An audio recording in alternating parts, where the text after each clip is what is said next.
नमस्कार जी। आप सभी का स्वागत है आपके अपने YouTube चैनल RL सनातन ज्योतिष में। मैं राकेश कौशिक आपका हार्दिक स्वागत करता हूं।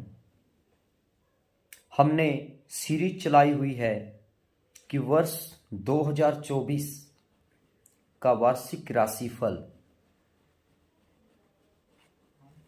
मेष और वृश्चिक राशि के लिए राशिफल YouTube चैनल के ऊपर अपलोड हो चुका है और आज मिथुन और कर्क राशि के लिए 2024 का राशिफल क्या कहता है, इस बारे में हम डिस्कशन करेंगे। उससे पहले यदि आपने चैनल को लाइक और सब्सक्राइब नहीं किया है तो चैनल को लाइक और सब्सक्राइब करते रहिए ताकि आने वाले वीडियोस के बारे में आपको जानकारी मिलती रहे। तो बात करते हैं मिथुन राशि की। मिथुन राशि के 11वें भाव के अंदर अप्रैल तक बृहस्पति ग्रह संचरण करेंगे। उसके बाद बृहस्पति ग्रह द्वादश भाव में संचरण करेंगे। शनिदेव आपके 9वें भाव में शनि की मूल त्रिकोण और प्रिय राशि कुंभ राशि में विराजमान है। राहुदेव आपके 10वें भाव के अंदर मीन राशि के अंदर विराजमान है। ये फलादेश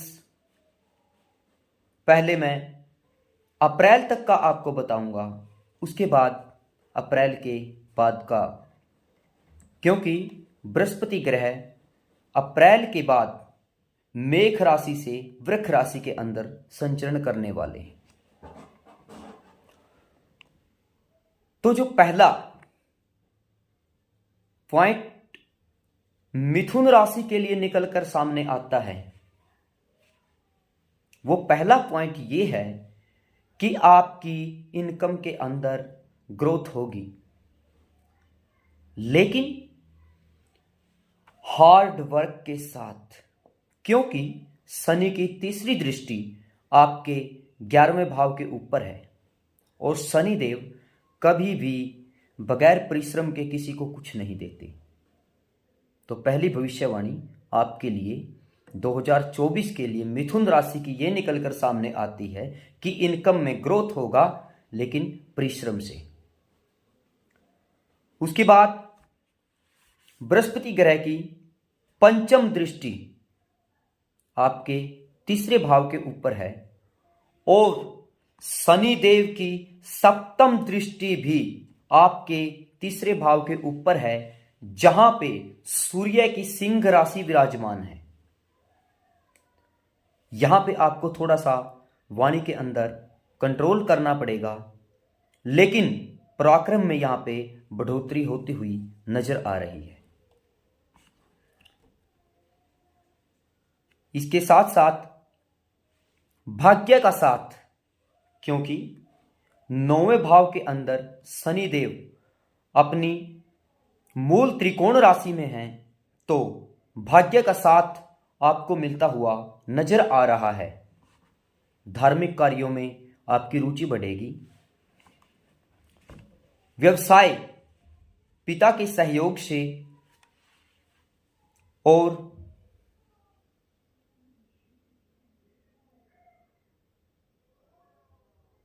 यदि आप पार्टनरशिप में कोई भी व्यवसाय करते हैं तो उसमें भी आपको सफलता के योग बनते हैं। लेकिन राहु का आपके 10वें भाव के अंदर विराजमान रहना इस बात की भी कहीं ना कहीं सूचना हमें देता है कि कहीं ना कहीं आप अपनी जॉब के अंदर कोई तब्दीली कर सकते हैं। कुछ चेंज आप अपने बिजनेस के अंदर इस वर्ष कर सकते हैं। यहां पे सितंबर और अक्टूबर, मिथुन राशि वाले सितंबर और अक्टूबर, ये 2 महीने आपको मानसिक तनाव बहुत ज्यादा देंगे। तो इन 2 महीनों में थोड़ा सा आपको सावधान रहना है। शत्रु पक्ष से विजय आपको मिलेगी। इसके साथ साथ भूमि, भवन, वाहन, इन चीजों के ऊपर आप अपना पैसा खर्च कर सकते हैं। कुल मिलाकर मिथुन राशि के लिए ये जो राशिफल है अप्रैल तक का बहुत अच्छा है। उसके बाद अप्रैल के बाद यदि मैं बात करूं तो बृहस्पति देव वृक्ष राशि के अंदर आपके 12वें भाव के अंदर संचरण करेंगे। यहां पे बृहस्पति देव बाहरी संबंधों से आपको, व्यवसायिक कोई भी संबंध यदि आपके बाहर से हैं वहां से आपको लाभ दिला सकते हैं, लेकिन इसके साथ साथ इन्वेस्टमेंट आपकी इस वर्ष होगी। इन्वेस्टमेंट आपकी इस वर्ष होगी। तो कुल मिलाकर और राशियों की, मेष और वृक्ष राशि की तुलना में मेरे हिसाब से मिथुन राशि का जो राशिफल है, जो 2024 है, वो कहीं ना कहीं थोड़ा सा उनसे अच्छा जाने वाला है। इसके बाद कर्क राशि की हम बात करते हैं। कर्क राशि के अष्टम भाव के अंदर शनिदेव विराजमान रहेंगे।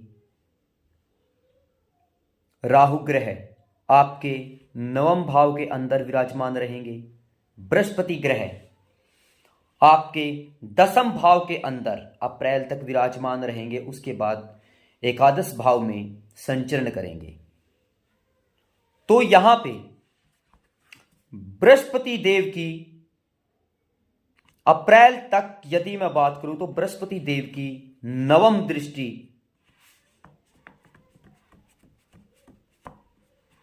आपके 6th हाउस पे है, छठे भाव में।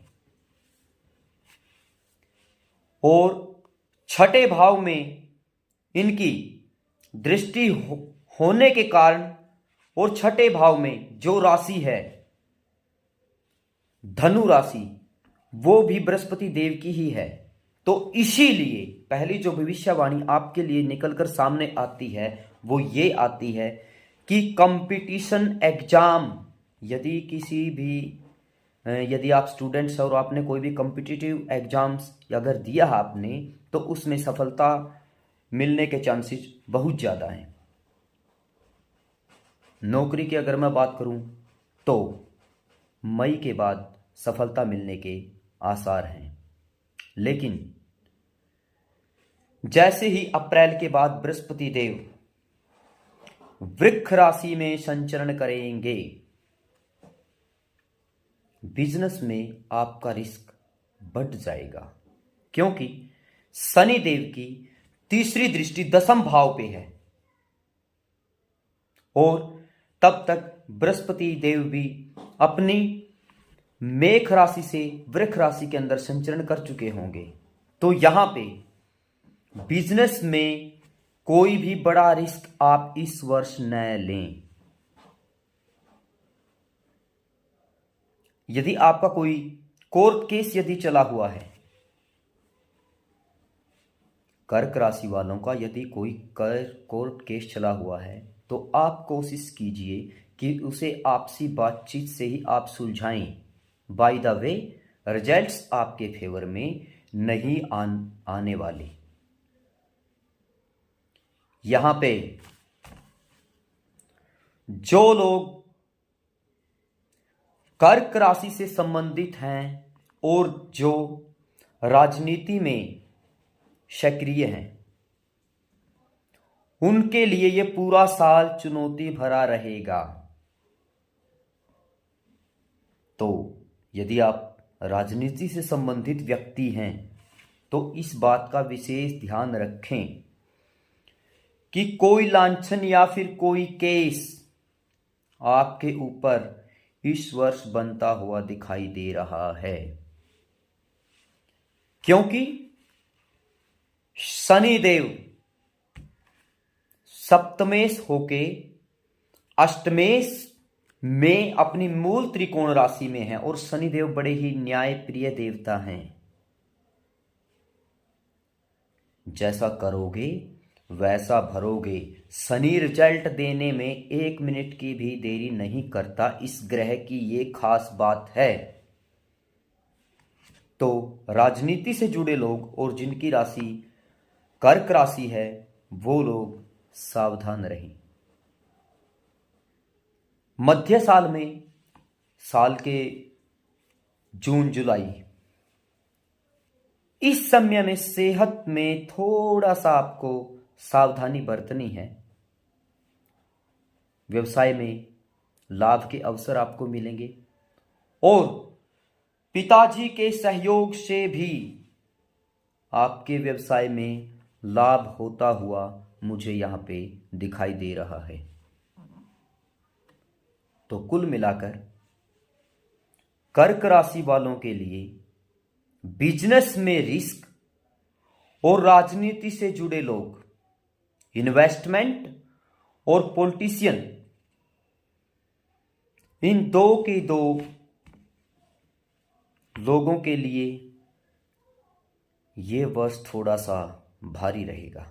तो इन्वेस्टमेंट यदि आप करते हैं कहीं पे भी तो बड़ी सावधानी से कीजिए, और इसके साथ साथ यदि कोई कोर्ट केस आपका चला हुआ तो वो भी आपके फेवर में नहीं आएगा। इसलिए कोशिश कीजिएगा कि बातचीत से ही मुद्दा सुलझ जाए तो अच्छी बात रहेगी आपके लिए। यदि कोई कॉम्पिटिटिव लेवल का यदि आप एग्जाम दे रहे हैं, वहां पे पूरी संभावना है, प्रबल संभावना है इस बात की कि आपको सफलता मिल जाए। नौकरी में सुधार मई के बाद आपकी नौकरी के अंदर सुधार मुझे होता हुआ दिखाई दे रहा है। अभी ये वर्ष वैसे मान के चलो, मैं यदि देखूं, मैंने जितनी भी अभी तक वार्षिक कुंडलियों का जहां तक मैंने अध्ययन किया है, जब जब भी शनिदेव की तृतीय दृष्टि और सप्तम दृष्टि जिस भी राशि में पड़ेगी, और साथ में बृहस्पति देव, यहां पे बृहस्पति देव वैसे फायदा पहुंचाने वाले ग्रह, लेकिन शनि की एक दृष्टि उन्हें भी विचलित कर रही है, क्योंकि तीसरी दृष्टि शनि देव की बृहस्पति ग्रह के ऊपर है, जो कि मेष राशि के अंदर और अप्रैल तक रहेगी। तो बृहस्पति देव भी यहां पे जितना पॉजिटिव रिजल्ट उन्हें देना चाहिए उतना पॉजिटिव रिजल्ट बृहस्पति देव भी यहां पे देने में सक्षम नहीं होंगे। और ये युति अप्रैल तक तो किसी न किसी फील्ड में हर एक राशि को कहीं न कहीं ये अपना प्रभाव, बुरा प्रभाव छोड़ेगी। और 2024 that is equal to also 8, और 8 नंबर शनि से रिलेटेड है। तो इस वर्ष ये मान के चलिए आप मेहनत ज्यादा, 80% लोग ऐसे होंगे जो मेहनत ज्यादा करेंगे, लेकिन उनकी मेहनत के अनुरूप भी उन्हें फल नहीं मिलेगा। तो आशा करता हूं कि आपके लिए ये नया साल अच्छा रहे। और यदि आप अपनी जन्म कुंडली का विश्लेषण हमसे करवाना चाहते हैं तो स्क्रीन पे दिए गए नंबर्स पे आप मुझसे कांटेक्ट कर सकते हैं। और यदि आप जन्मपत्री अपनी बनवाना चाहते हैं तो उसके लिए भी आप मुझसे कांटेक्ट कर सकते हैं। नंबर्स वीडियो के डिस्क्रिप्शन में और स्क्रीन पे आपको दिए गए हैं। तब तक के लिए जय श्री राम, राधे राधे।